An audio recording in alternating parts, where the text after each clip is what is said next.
just going to give a quick overview of the SRL.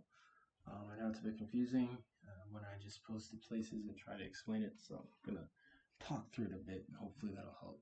So SRL, what is it? Well, SRL stands for the Simulated Racing League. It's an AI-driven league hosted on iRacing. So what that means is it's essentially an online league in that you'll create a driver, ideally under your name, but at least it gets a full name.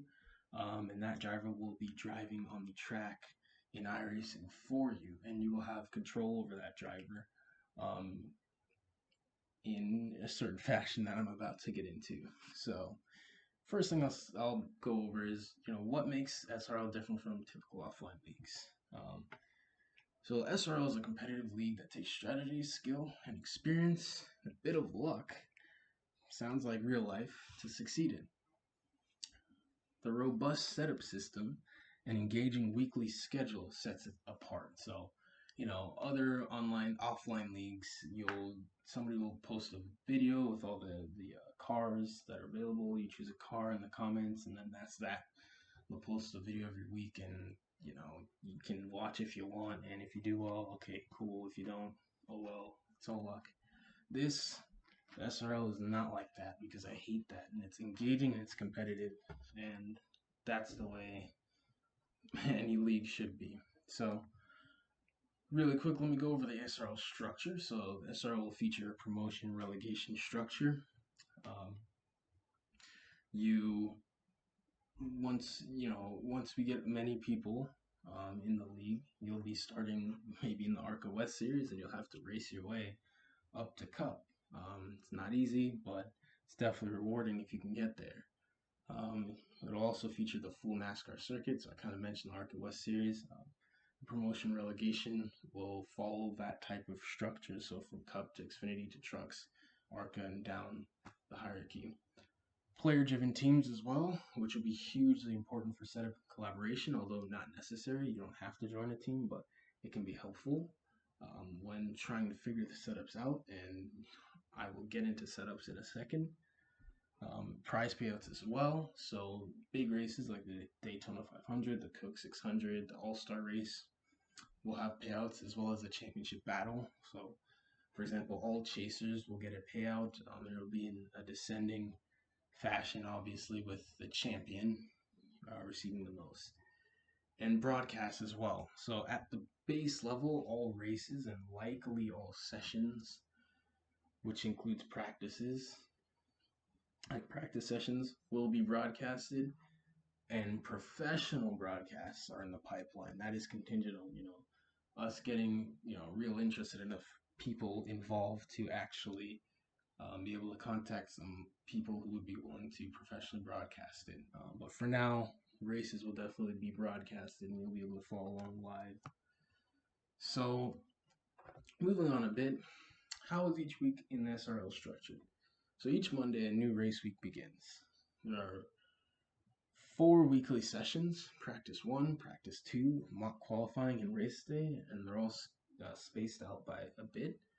And players are able to submit a car setup before each session that will determine how fast their car is. So that is the big feature of the game.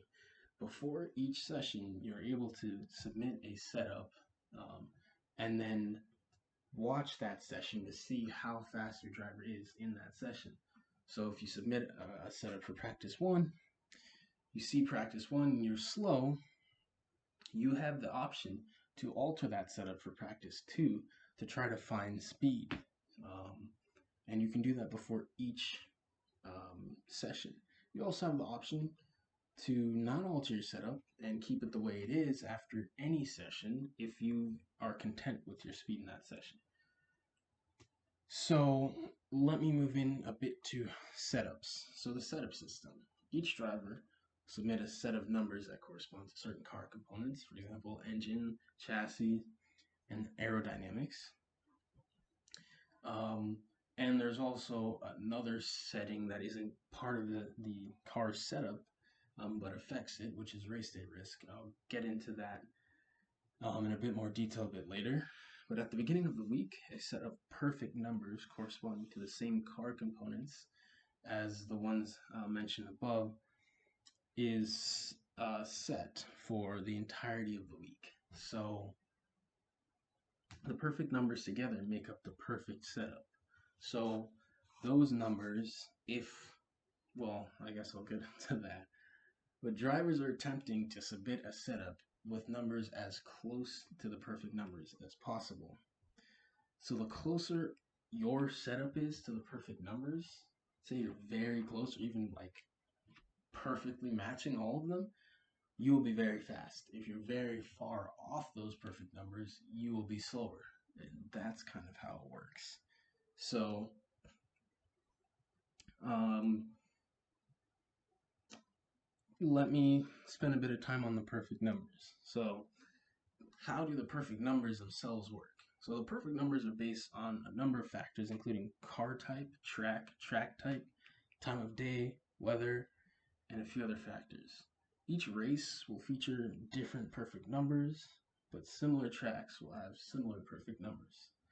For example, the perfect numbers at Texas and Michigan, so the perfect setup, will be similar, but the perfect numbers, and that's because those two tracks are very similar tracks.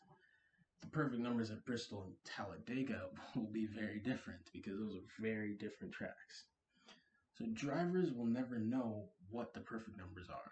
The only way they can determine whether they're close to the perfect numbers will be based on their speed in practice sessions, qualifying, in the race. So again, submit a setup trying to get as close to the perfect numbers as possible for practice one, and if you're really fast, odds are you're pretty close to it.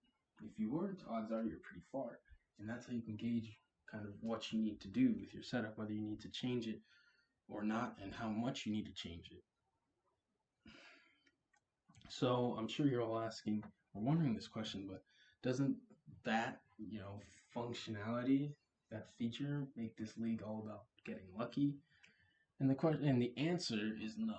And that's because there's a method to the way that perfect numbers are determined, and there's a pattern to them as well.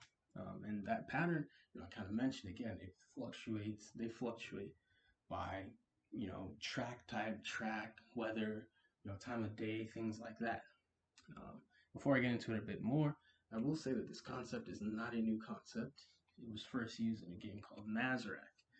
That was a game, MMO, from a few years ago that completed over 1,000 races, had over 6,000 different players compete in it, and the skillful and experienced drivers and teams were able to consistently find success, and it used this same type of setup system. So there are certain teams. One was called X2X Motorsports that was consistently fast. They consistently produced fast cars and had good drivers, fast drivers each week. Really, it was hard to beat them, and that's because they were able to kind of figure out, in some cases at least, to a degree, how the perfect numbers were patterned at different tracks, different track types. So in SRL, drivers and teams will be able to figure out the patterns, and will be able to consistently find speed. So some teams and drivers will be fast at super speedways because they figured out kind of the pattern there for super speedways, and the numbers that they should be aiming for the different car components at those tracks. So for, to compare it with real life, if anybody's familiar with Roush Fenway Racing, Roush Fenway Racing used to have some of the, if not the best, super speedway engines out there. They were incredibly fast at super speedways. And that's what can happen for teams in SRL as well. If you can figure that out, you can be very, very fast at super speedways and hard to beat there. The same goes to short tracks and speedways. And if you're really good and you're really able to figure it out, you can be very good at every type of track. So moving on, I mentioned I'd touch a bit on race day risk. So race day risk, it controls the likelihood of your speed increasing as well as your speed decreasing. So the higher your race day risk, the higher the likelihood of your speed increasing, as well as the higher of the likelihood of your speed decreasing, and vice versa. So the way to use this is, say Well, I'll just say that race day risk is, it can be submitted at any point during the week, but obviously you want to wait till after mock qualifying to submit that so you kind of have an idea of how fast you are going into race day. But um, for race day risk, the way to use it really is if you're slow, right, in mock qualifying, you couldn't figure anything out in practice, and one in practice, two in mock qualifying, you've just been slow the entire week. There are a few options that you have. You can alter your setup, which obviously is a good option. You can choose not to alter your setup if you want. That's probably not a great option.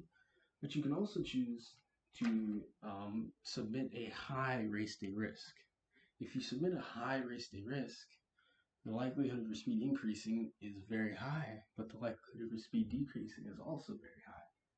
So, when you're slow, that's a good option to go with, or maybe some sort of combination of altering your setup and choosing a high race day risk. On the flip side, if you're fast and you've been fast all week, you don't want to risk your speed decreasing if you're already fast. So it might be a good idea to choose very low or maybe no race day risk, just to ensure that you kind of keep the same speed that you've been shown the whole week. So that's kind of how race day risk works. So moving on, I'm going to give a quick walkthrough of how a week would likely look as a driver in SRL. So say I'm a driver in a league and Monday hits and practice one opens. So I choose to submit my practice one setup later in the day. So say Monday 9 p.m., I submit my practice one setup and I'm good. Tuesday rolls around, my setup is submitted, and nothing else is happening on Tuesday. Say, practice one is scheduled to run on Wednesday, then Tuesday I don't have anything that I need to do. And that kind of shows that this really doesn't need to take up as more time than you want it to. You can submit a setup and chill until the session runs. So practice one is scheduled to run on Wednesday at 5 p.m., right? So Wednesday 5 p.m. rolls around, setups are locked, practice one is run, and I watch it. It'll likely be broadcasted, so I'd be able to follow live. I finished the practice session 28th out of 40th, and that's pretty slow. So because of that, I choose to alter my setup. So after practice one concludes, practice two opens, and I submit my altered setup. So this is still Wednesday. After the practice one session ends, practice two opens, and I can submit a setup based on my speed after practice one. So say practice two is scheduled to run Friday at 5 p.m. So Thursday, since I've already submitted my setup, I don't need to do anything. Friday 5 p.m. rolls around and setups are locked and practice two is run and I watch it. And I see that at the end of practice, I'm 9th out of 40th, and that's a huge improvement. So since I'm happy with that, I choose not to alter my setup and keep it the way it is. So mock qualifying opens after practice two concludes. Since I was happy with my speed, I choose not to change my setup at all, and I don't need to do anything. My setup just gets carried over from mock qualifying, or from practice two to mock qualifying. So Saturday at 3 p.m., mock qualifying is scheduled to run at that time, so setup's locked at that time. Mock qualifying is run, and I watch it. And one quick anecdote: mock qualifying essentially is a qualifying session, but before the actual qualifying session on race day. And the reason it's here is just because practice speed and qualifying speed is different. Qualifying single car. Thankfully, NASCAR, killed the group qualifying structure because that was just a mess. So it's single qualifying or single car qualifying. So mock qualifying will give you an idea of how fast you can expect to be in qualifying on race day. So based on that, it can give you a good idea of how you'd want to choose a race day risk. I'm getting a bit ahead of myself. So mock qualifying is run. I see that I'm 19th out of 40th, which isn't awful, but isn't quite ideal. So I choose to alter my setup just a bit, and I also choose to alter it in the same direction that I initially altered it after practice one, because it seemed like I might have found something that had really started to work. Um, Important to note that after mock qualifying is run, race day opens, and race day risk is another option that I need to submit before then. So race day comes around after my qualifying, I alter my setup and I choose my race day risk. This is just an example, but say I'm near the relegation cut line for the season, I'm in Cup. If I finish below that relegation cut line, I get relegated to Xfinity next season, and I don't want that. I want to be with the big boys in Cup, and I can't afford a bad finish. So since I was 19th in mock qualifying, 9th in practice 3, I don't think or practice 2. I don't think I'm that slow, so I don't want to risk.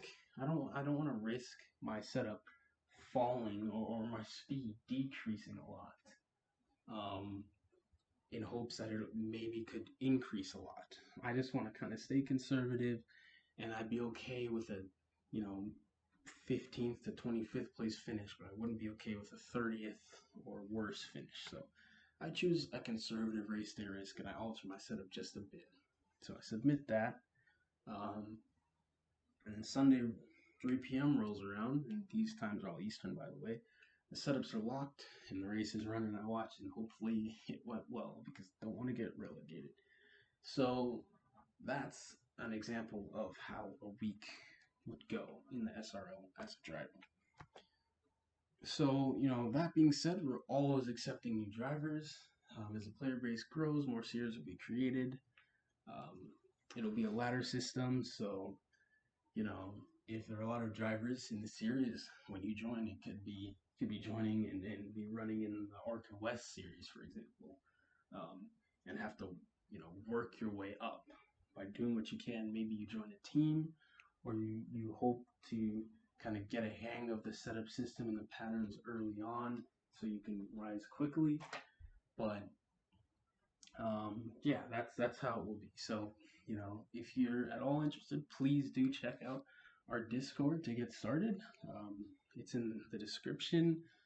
Um, there will be payouts again, especially early on. If you get in early, you'll be able to start at the top instead of starting, you know, further down if you get in later and more people sign up by then. So definitely sign up. It'll be fun, and really hope and look forward to seeing you on the track.